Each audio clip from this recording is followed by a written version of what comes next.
jobs have become very challenging. I think it's going to be a big challenge. And then I think Dubai has an efficient system. Like if you're not making money, you're kicked out of the system. Yes, it's efficient, very cruel sometimes, but very efficient. But it is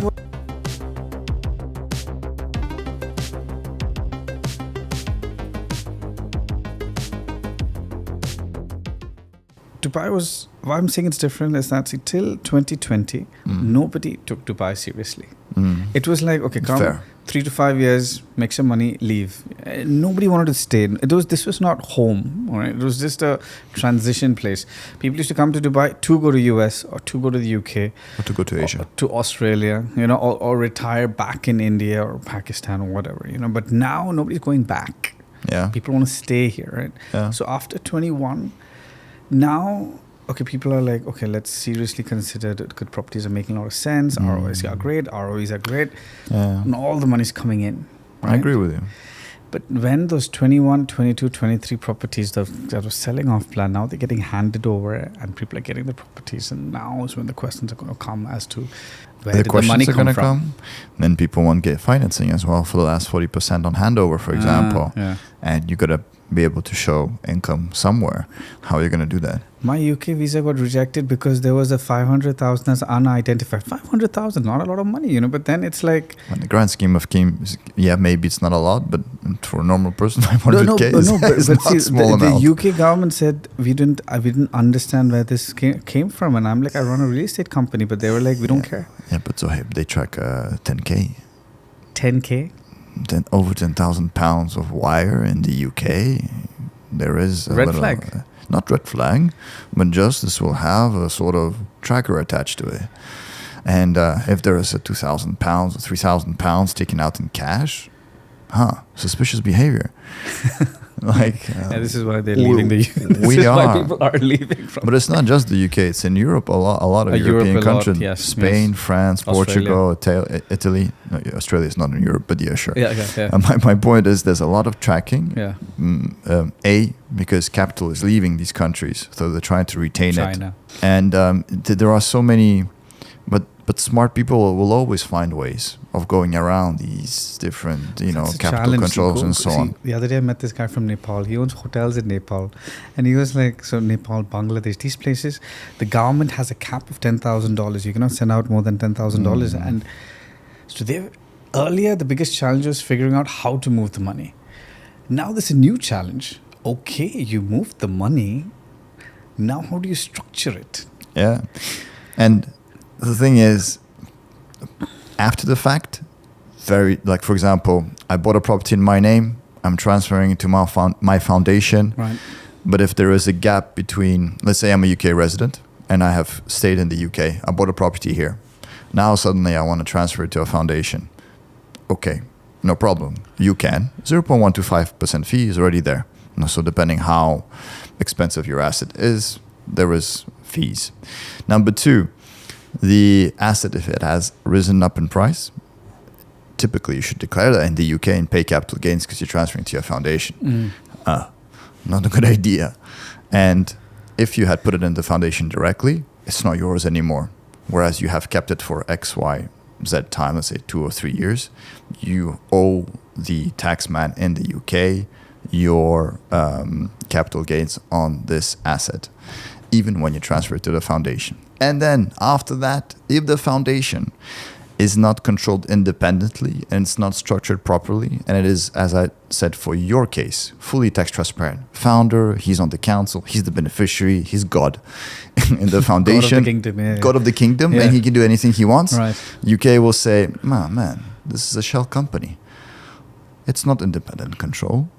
You're taxed as a UK resident on UK capital gains. And it's the same for all countries. The UK is just one example.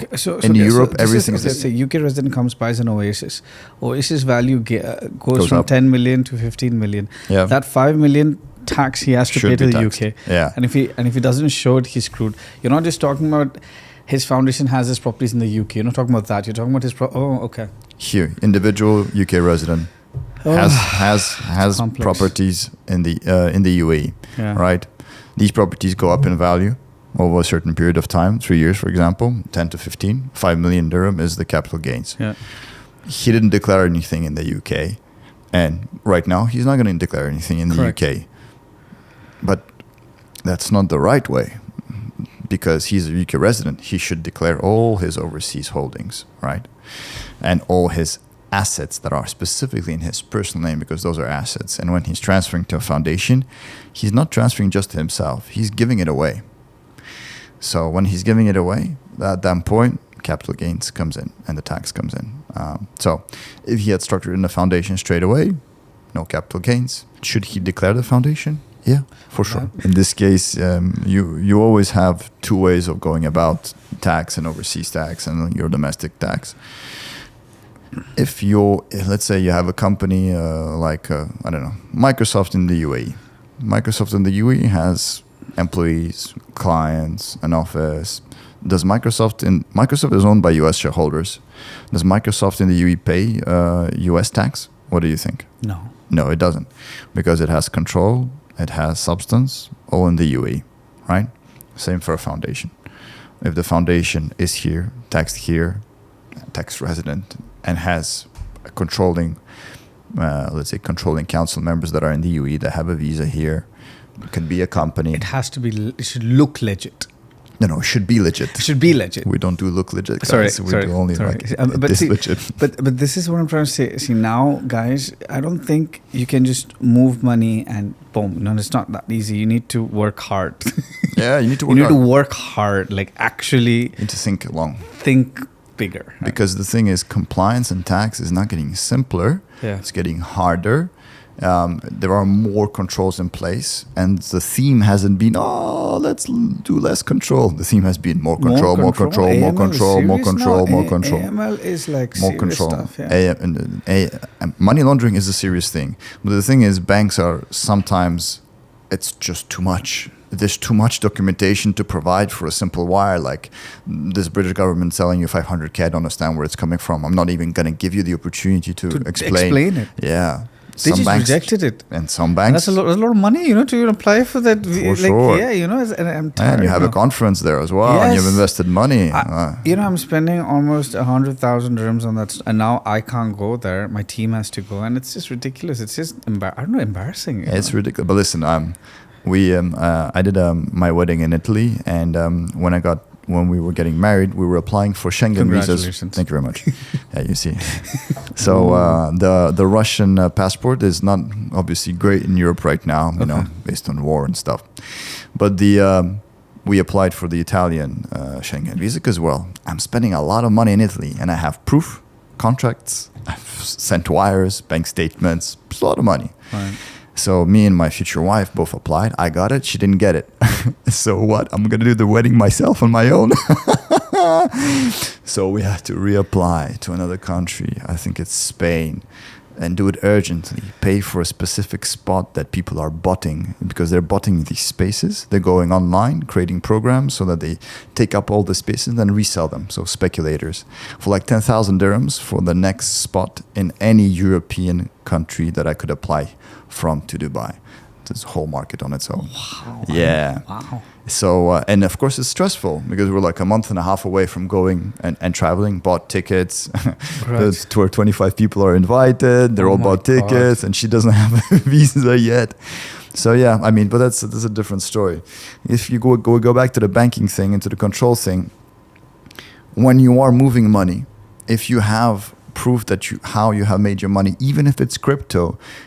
I know people who have made crypto because a meme coin just shut up. Yeah, of course. No problem. Yeah. There's no problem. You put 1,000 USDT, now it's 1 million USDT in there because you have bought and sold, you have traded. Cool. Binance history, give it to me. That's enough. That's absolutely fine. Now you are moving and you're saying, often it's an issue of tax because they did it in a country where, they didn't know that $1,000 was going to be $1 million in a month. They got lucky. And they didn't think about, should I declare? Should I not declare? What do I do? Okay, come to Peter. I explain you what exactly to do. But the first thing, if you're going to move to the UAE, the first most important thing is build your tax residency personally here in the UAE. Spend 6 months, more than 6 months in the UAE for 1 fiscal year and exit wherever you're coming from. Once you are here, and you have a tax residency certificate for the year that you have made your money, game over. No taxes can be applied to you anymore because from a personal perspective, you made this money. Now you have to declare that I made this money. You can move this crypto into a company, and then in the company, it's in the balance sheet, and you can buy assets from it. And I can even help you do crypto to fiat in the company, so you can buy it with real money and with a check. But you need to think about this. So as soon as you make money, call Peter. Call Peter. That's very simple. So simple. So simple. As soon as you make money, just call Peter. That's it. Because the thing is, first, we struggle all our life, or a big part of our younger selves, we struggle to make money. Yeah. As we make money, we're thinking, oh, I don't want to lose the money.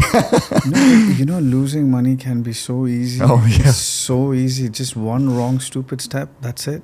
And don't take shortcuts. I mean, if you take shortcuts, that's it. Especially in a place, anywhere in the world, So when we say UK, we mean any, like UK, US, Australia, India, matter, wherever you're from. Just UK is very omnipresent in Dubai right now, because a lot of people from the UK are moving here. We see a lot of investors, but we also see a lot of people who are just coming here to work. I don't know if you know, but there's something like, so there's I think it's about 1,000 people that are becoming resident every day in the UAE. So new residents. Out of them, I believe it's about every day. Yeah, so 365,000 people are becoming residents in the UAE over a year. So 1,000 every day, 365 days. Okay. Yeah, big macro growth. This is why real estate is booming as well. It's not just, I built a beautiful building, let's go in. No, there are people that need housing. Out of them, about, I think, so out of 1,000 per day, 100 are British. That's a lot. 10%? That's a lot. That's a lot for any country specifically. That's a lot. Now, if you go around in a mall or any new villa community, you observe that, but I don't just see British. I see a lot of Europeans, a lot of Russians. But also a lot of Indians, a lot of Pakistani. Generationally, I think we've kind of captured Dubai. But also I think so too. But I also like what you said about 2020 becoming sort of 2021 becoming Dubai was no longer a risk to take for people when they were coming here. No. Before, when I came in 2008 and then 2014 when I moved here, people were looking at me and saying, Peter, you live in south of France, you work for a great real estate company. What are you doing? Why are you going to Dubai? It's crazy. Yeah. To do what? Work for sheikhs? As if it was the only thing. Ride a camel. Yeah, ride a camel. It's the only thing you could do. But now if you say wow, you're going to Dubai. So lucky. We want to go to Dubai. And also, it's no longer a risk. It's more of a, you are not in Dubai. So then you are not an international brand. It's become like a New York, Moscow. You have these restaurants that are Moscow, but London, Dubai, Dubai, new New challenges York. that Dubai is going to face. I don't think jobs have become very challenging. I think it's going to be a big challenge. And then you're going to start having many more unemployed people. But then I think Dubai is an efficient system. If you're not making money, you're kicked out of the system. Yes, it's efficient, very cruel sometimes, but very efficient. But it is what it is. I think the biggest problem most of the developed countries is that there are too many people who are unemployed, and then that's what rises crime as well, right? Social welfare is awesome when it's controlled. When the social part, and so you help people who are unemployed, becomes people abusing the system. Yes, that's not good, and that's what a lot of countries in Europe are facing. Human nature. Yeah, of course. You give them the option. Why would I go? Everybody's lazy. Why would I go to do this? No, I get unemployment benefits for 6 months. I work for 6 months. I get unemployed for 6 months, and I can travel. I'm going to Australia. A lot of people have done that. It's very capitalistic, but it just works. It just works. Very, but we live in a very capitalistic society, and I think it's just sort of the pinnacle of the best here, because only the people who can work very hard can stay here and make money. No, but the people who work hard can make serious. It's unlimited. It's limitless. It's uncapped. Limitless. Yes. If you can take an Adderall in the morning and that's it. Go boom. That's it. This is the country, UAE, and as well in Dubai, the town, but also Abu Dhabi, the towns of opportunity.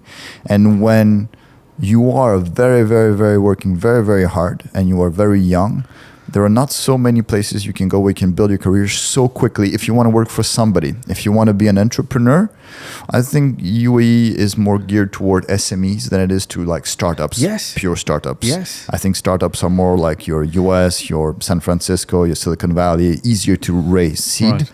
But once you have seed, once you have some revenue and you come to the UAE, suddenly people are interested in you and you can start making some serious money. I remember when I moved here, I moved from a real estate investment advisory role to a banking role in 3 months. In France, it would take me 10 years to get to that role. And then afterwards, I started going up and up and up. And every year I was going up once again. In Europe, it would have taken me another 10 years to just go to the next level, or maybe 3 years, but not 6 months to a But year. you're talking about SMEs, it's funny. So, remember the Indian guy I spoke to, 61. So, his nephew came to Dubai, wanted to start up a business. Luckily, he had a super uncle.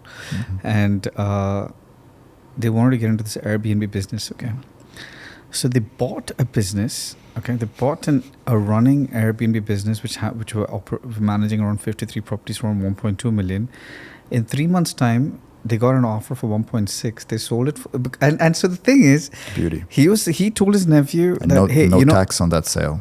He told his nephew that, hey, listen, I want you to run the business, but he's like, uncle, there's no one in the world I can make 400,000 dirhams in 3 months. I want to just make that money. That's it. I just want to see it happening. And also, it's a great experience to buy and sell a business. It's a great experience. It's just one example, right? Yeah. Can you imagine the possibilities in Dubai? I know, and I think as long as you're doing and in some businesses, the bar is quite low in the market. And if you just become better by a little bit and everything, suddenly people are coming to you. We're getting referrals and referrals and referrals. Do I think we're extraordinary? Yeah, of course I do. But that's because I'm biased. Because I'm just humble. I'm just very humble. It's a humble brag. But I'm biased. I love what I do. I love my company. I love my people. And of course, I think we're extraordinary.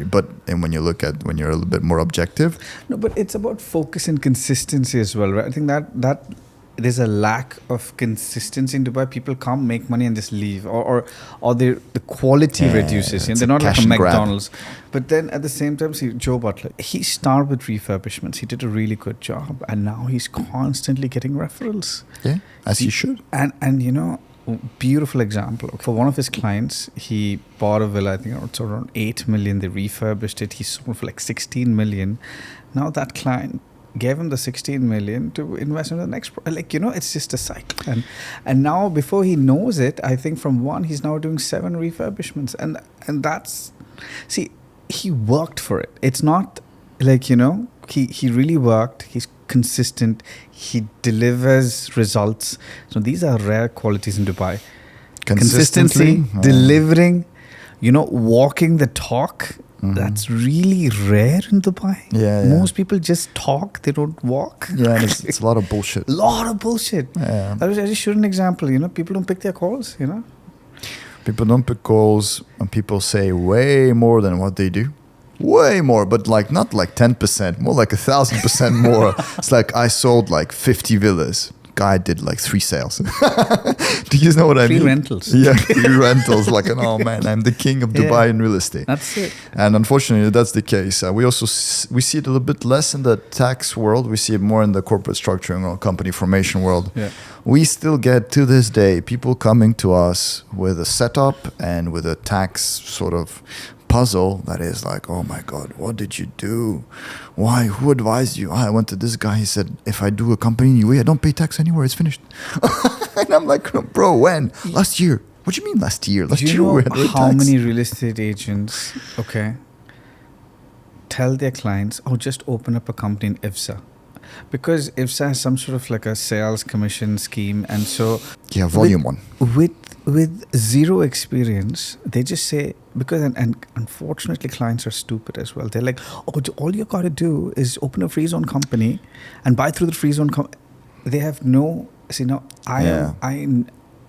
know what I know and I know what I don't know. So when I don't know about this, you speak to someone like yourself and then clarify at least, not just say, hey, open a Freezone company. Yeah. You know how many investors have Freezone companies in IFSA?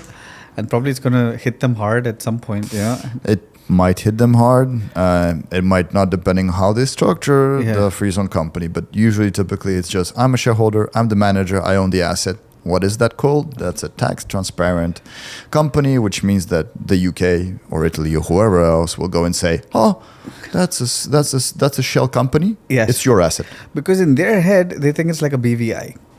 But even BVIs are treated the same way now as well, because even if you put directors, it's no longer enough, because you have to have substance, physical offices, and you have to have actual documented meetings that you are taking control of the company in the UAE. You need to know there are a set of rules, and it's not rocket science, but this is my purpose, my mission this year. Reduce the amount of confusion in the market to this is what I can do, this is what I cannot do, this is the line. Can you go on this line? Yeah, you can. If you're smart, you can be on this line between what you can and cannot do, and you can stay on it. This has risks, but you can structure yourself completely transparently, legally, and be completely protected if you do it right from any jurisdiction, foundation, SPV, IFSA holding. You can do anything, but you just need to do it in the right way. Once you do, you're home free. But it happens not after the purchase, before the purchase. And that's the very big one, because a lot of people are like, yeah, but don't want to do anything because I want to buy it first. I want to find the property first. My brother, when you will find the property, you will have Zohaib calling you, hey man, close, because I have another guy, they're buying it and they're giving a better price, but I have this deal, but I only have it for 5 days. And it is not Zohaib's fault. It is the market is like this. I have a lot of European clients who come here and they're like, yeah man, but what is this market? It's crazy. Like, these guys are calling me all the time, and every time I put an offer, I have like 24 hours. What the hell? I'm like, and they keep on pushing. Yeah, they're pushing because they've been here for 10 years and they've seen that the real estate that is good closes in 24 hours, sometimes in 2 hours. Yeah. And the problem is, if you don't have the foundation, you don't have the SPV, or you don't have the whatever else you are building, or the trust or whatever, then if you buy it, that's it. Or you're already doing something that's wrong. Then you have to restructure. Then you have to pay some more fees. You have the foundation first. You will use it. You will need it, because Dubai will, for sure, you will find something. And Zohaib will find you a great property to invest into, or his team. But, man, have this ready so that when you're ready, because it's not 5 days to open a company or a foundation. Foundation will take you 2 to 3 months. Get that done. Get it sorted. Have the money on the account. Donate it to the foundation. Organize everything. Be tax transparent from your European countries and say, hey, guys, I'm donating my money. Bye-bye. Bam. And then afterwards, I want to buy, here's a council member is, GCG, Zohaib, or this is my daughters are my council members, and they will operate. Boom. They operate and they purchase the investment when it's ready. I think the key word is substance. I think people should realize it's not just about getting that trade license and boom, invest, create substance. It has to look legit. The world is changing.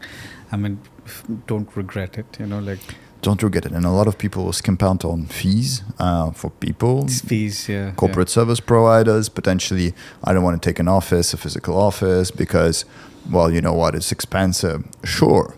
But how expensive is going to be the tax bill on 10 million dirhams of capital gains? 3 mil. Is it worth looking at 25K office? I think it is. I told you the example of the Indian guy, 120% fine. Yeah. 120% fine. That's sad, Not fun. But if you had just structured it, let's say spend 100,000 dirhams, I'm saying, structured, done correctly. There can be loans that are organized between this Indian company to an SPV here who then purchases it. Yes. It's transparent. There's debt. There's balance sheet. People are there. It's controlled, and it's not completely risk-free, but it is 99% secure from anybody. I think, it's not very complicated to run a decent balance sheet. It's not very complicated if you have the right people in place. You can run a decent balance sheet. For $100 per month, you can have an outsourced accountant that does your balance sheet, reports to you on a monthly basis, and voila, it's done. You just have to submit your audit reports to the right people, and everything is fine. But people just don't go through that effort, I guess. The thinking is, let me buy it, make some money, and then I'll figure it out. Fine. When you have 1 million dirhams, I guess that's kind of okay. Right, yeah. But when you're purchasing at 10 million, 20 million and above, don't be stupid. Come on. Don't skimp out on things that can cost you. And it's not just the tax bit. I've seen people lose their hair over taxes and fines and penalties, and it's pressure. It's stress that you don't want. Specifically, I had a client. he's 65. He's like, I want to do everything in the correct way because, listen, I'm 65.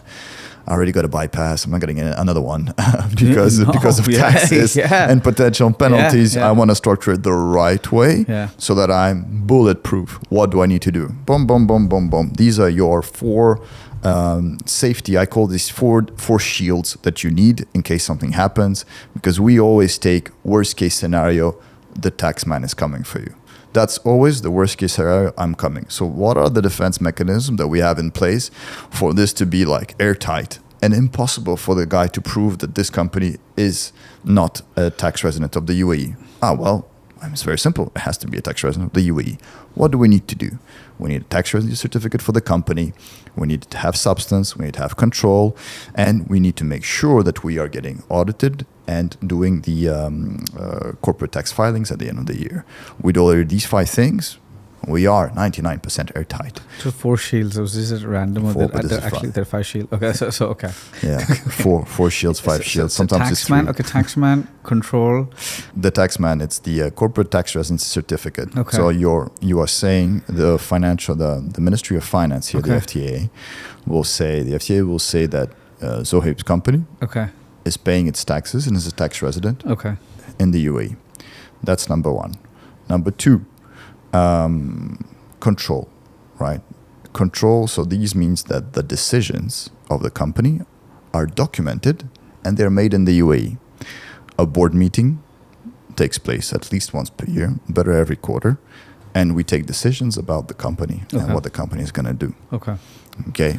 I.e., I don't know, we open a bank account, operational decisions, and we document that. 3, substance. Substance first is either clients, employees, or office spaces, right?